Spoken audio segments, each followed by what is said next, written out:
নমস্কার। আশা করি আপনারা সবাই খুব ভালো আছেন। কুকিং অ্যান্ড মাই ভিলেজ চ্যানেলে একটি নতুন পর্বে আপনাদের সবাইকে স্বাগত জানাই।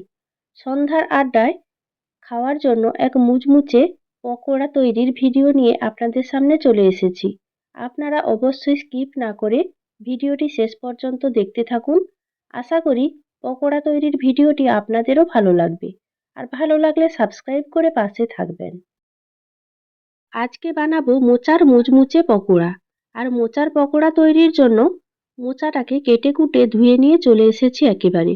কারণ মোচা কাটতে তো অনেকটাই সময় লাগে, তাই একেবারে রেডি করে নিয়ে চলে এসেছি রান্নাঘরে। আর আজকে এই মোচার পকোড়া রান্নার জন্য আমি নিয়েছি দানা কলার মোচা। এই মোচা তেতো লাগে না, তাই আগে কোনো প্রসেসিং করতে হয় না।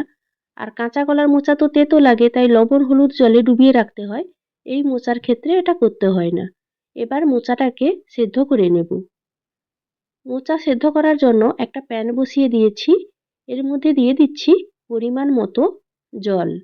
জল হালকা গরম হয়ে যাওয়ার পর জলের মধ্যে দিয়ে দিলাম হলুদের গুঁড়ো আর দিয়ে দিচ্ছি পরিমাণ মতো লবণ। জল এবার ভালোভাবে গরম হয়ে গেছে। এই পর্যায়ে দিয়ে দিচ্ছি কেটে ধুয়ে রাখা মোচা। আর লবণ হলুদ দিয়ে মোচাটাকে সেদ্ধ করে নিচ্ছি, তাহলে মোচার মধ্যে যে কষ জল থাকে সেটা বেরিয়ে যাবে। খুন্তি দিয়ে নাড়াচাড়া করে দিলাম মোচাগুলো দেওয়ার পর। এবার সেদ্ধ করে নেব। কিছু সময় পর মোচা সেদ্ধ হয়ে গেছে। এই পর্যায়ে আমি বাটিতে ঢেলে নেব আর জল ঝারিয়ে নেব। দেখতেই পাচ্ছেন মোচা থেকে খুব ভালোভাবে জল ঝারিয়ে নিয়েছি। আর এই মোচা মোটামুটি আমি 50% মতো সেদ্ধ করেছি। খুব বেশি পরিমাণে সেদ্ধ করার দরকার নেই, তাহলে মোচা আবার ঘেঁটে যাবে। কিছু সময় পর সেদ্ধ করা মোচা হালকা ঠান্ডা হয়ে গেছে। এবার আমি মোচার মধ্যে পকোড়া তৈরির জন্য বাকি উপকরণগুলো এক এক করে দিয়ে দেব। মোচার মধ্যে দিয়ে দিচ্ছি পরিমাণ মতো বেসন। এখানে আমি ছোট চামচের 4 থেকে 5 চামচ বেসন ব্যবহার করছি। আর বেসনের পাশাপাশি আমি একটু চালের গুঁড়োও দেব, তাহলে মোচার পকোড়াগুলো বেশ মুচমুচে হবে।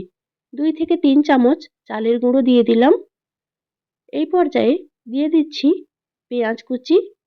পেঁয়াজ কুচি একটু বেশি পরিমাণেই দিচ্ছি, তাহলে মোচার পকোড়াগুলো খেতে বেশ ভালো লাগবে। আর দিয়ে দিলাম কাঁচা লঙ্কা। আপনারা যদি বেশি ঝাল খেতে চান আরও বেশি পরিমাণে কাঁচা লঙ্কা দিতে পারেন। এবার দিয়ে দিলাম হলুদের গুঁড়ো, দিয়ে দিলাম পরিমাণ মতো লবণ। মোচা সেদ্ধ করার সময় লবণ ও হলুদ কিছুটা দেওয়া ছিল, তাই মাপ বুঝে লবণ ও হলুদের গুঁড়ো দিয়ে দিলাম। ঝালের জন্য দিলাম লাল লঙ্কার গুঁড়ো। আর বাড়িতে তৈরি করা গুঁড়ো মশলা একটু ব্যবহার করছি। এর মধ্যে রয়েছে গোটা জিরে, গোটা মৌরি, গোটা গরম মশলা আর রয়েছে গোটা গোলমরিচ। শুকনো খোলায় গরম করে নিয়ে শিলনোড়াতে গুঁড়ো করে নিয়েছি। এই পর্যায়ে সব উপকরণ দেওয়া হয়ে গেছে। হাত দিয়ে বেশ ভালো করে মাখিয়ে নিচ্ছি প্রথমে। মোচা থেকে তো খুব ভালোভাবে জল ঝরিয়ে দিয়েছি, তাও মোচার মধ্যে জলীয় অংশ রয়েছে, তাই প্রথমে সব কিছু হাত দিয়ে ভালোভাবে মেখে নিয়েছি। তারপর অল্প অল্প করে জল দিয়ে পকোড়ার জন্য ব্যাটার তৈরি করে নিচ্ছি।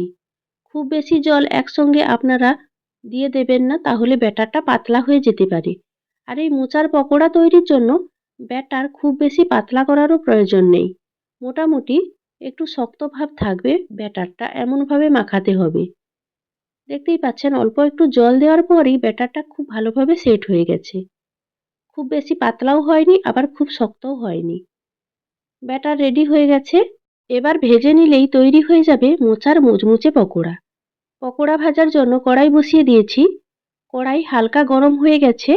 এই পর্যায়ে পকোড়া ভাজার জন্য আমি দিয়ে দিচ্ছি কড়াইতে পরিমাণ মতো সাদা তেল। তেলটাকেও প্রথমে আঁচ বাড়িয়ে ভালোভাবে গরম করে নিয়েছি। এবার পকোড়া দেওয়ার আগে আমি আঁচটাকে মিডিয়াম করে দিয়েছি।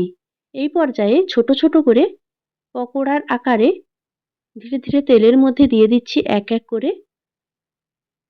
আর এই মোচার পকোড়া খেতে কিন্তু দুর্দান্ত লাগে। বর্ষাকাল, বাইরে তো বৃষ্টি হচ্ছে, আর এই বর্ষার দিনে মুচমুচে মুখরোচক কিছু খাবার খেতে তো সবারই ভালো লাগে। তাই আজকে মোচার পকোড়া বানিয়ে খাবো সবাই মিলে। খেতে খুব ইচ্ছা করছিল তেলে ভাজা জাতীয় জিনিস, তাই বাড়িতেই তৈরি করে নিচ্ছি।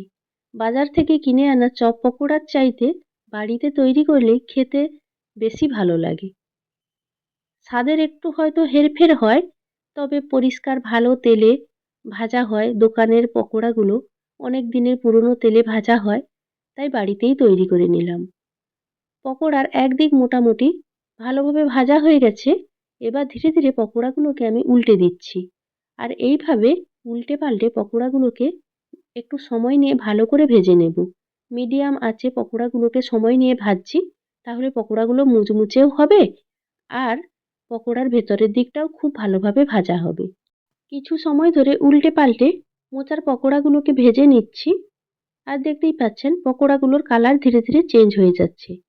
আর আমার চ্যানেলে মোচার বিভিন্ন ধরনের তরকারি রান্নার ভিডিও রয়েছে, তবে আজকে মোচার পকোড়া খেতে ইচ্ছে করলো, তাই মোচার পকোড়া তৈরি করছি। পকোড়াগুলো খুব ভালোভাবে ভাজা হয়ে গেছে। এই পর্যায়ে আমি পকোড়াগুলোকে তুলে নিচ্ছি ধীরে ধীরে। পকোড়াগুলোকে তুলে নেওয়ার পর খুব ভালোভাবে তেল ঝারিয়ে নিচ্ছি। আর পকোড়াগুলো খুব মুচমুচে হয়েছে। এই পর্যায়ে আমি প্লেটের মধ্যে তুলে নিচ্ছি। শব্দটা শুনে তো আপনারা বুঝতেই পারছেন কতটা মুচমুচে হয়েছে।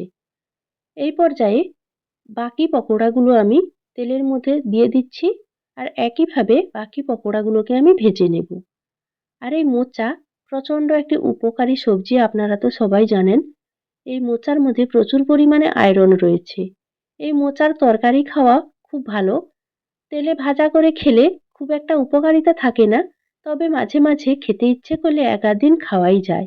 এই মোচার মধ্যে প্রচুর পরিমাণে আয়রন থাকে বলে মোচা খেলে আমাদের রক্তে হিমোগ্লোবিনের মাত্রা বৃদ্ধি পায়। আর এই মোচাতে প্রচুর পরিমাণে ফাইবার থাকে, তাই যাদের কোষ্ঠকাঠিন্যের সমস্যা রয়েছে মোচা খেলে সেই কোষ্ঠকাঠিন্যের সমস্যা কিন্তু দূর হয়। কথা বলতে বলতে দ্বিতীয় দফায় পকোড়াগুলো ভেজে নিচ্ছি। আর পকোড়াগুলোর একদিক মোটামুটি ভাজা হয়ে গেছে। এবার ধীরে ধীরে উল্টে দিচ্ছি। আর এইভাবে উল্টে পাল্টে পকোড়াগুলোকে সময় নিয়ে ভালো করে ভেজে নেব। মোচা খাওয়া তো আমাদের শরীরের জন্য খুবই উপকারী। আর বাড়িতে যদি বাচ্চা থাকে, বাচ্চারা সাধারণত শাকসবজি খেতে চায় না। তাই মোচাকে যদি এইভাবে পকোড়া বানিয়ে বাচ্চাদেরকে খেতে দেওয়া যায়, তাহলে বাচ্চারা কিন্তু খেয়ে নেবে। আর সবজি হিসেবে খেলে যতটা উপকার পাওয়া যায়, পকোড়াতে হয়তো অতটা উপকার পাওয়া যায় না, তবে কিছুটা হলেও উপকার পাওয়া যাবে। দ্বিতীয় দফায় পকোড়াগুলো ভাজা হয়ে গেছে, আবারও তুলে নিলাম। আর পকোড়াগুলো কতটা মুচমুচে হয়েছে, আমি যখন প্লেটে রাখছি শব্দটা শুনে তো আপনারা বুঝতেই পারছেন। তৈরি হয়ে গেছে গরম গরম মুচমুচে মোচার পকোড়া। বৃষ্টি বাদলার দিনে সন্ধ্যার সময় টিভি দেখতে দেখতে এইভাবে গরম গরম মোচার পকোড়া বানিয়ে যদি খাওয়া যায়, সন্ধ্যার আড্ডা পুরো জমে যায়। এই মোচার পকোড়া আপনারা চায়ের সঙ্গে খেতে পারেন, আবার সন্ধ্যার সময় অল্প মুড়ির সঙ্গেও মোচার পকোড়া খেতে পারেন, আবার সসে ডুবিয়েও এই মোচার পকোড়াগুলো খেতে কিন্তু বেশ ভালো লাগে। গরম গরম মোচার পকোড়া দেখে তো আর লোভ সামলানো যাচ্ছে না। আর পকোড়া তৈরির ভিডিওটি আপনাদেরও যদি ভালো লেগে থাকে, লাইক, শেয়ার ও কমেন্ট করে অবশ্যই পাশে থাকবেন।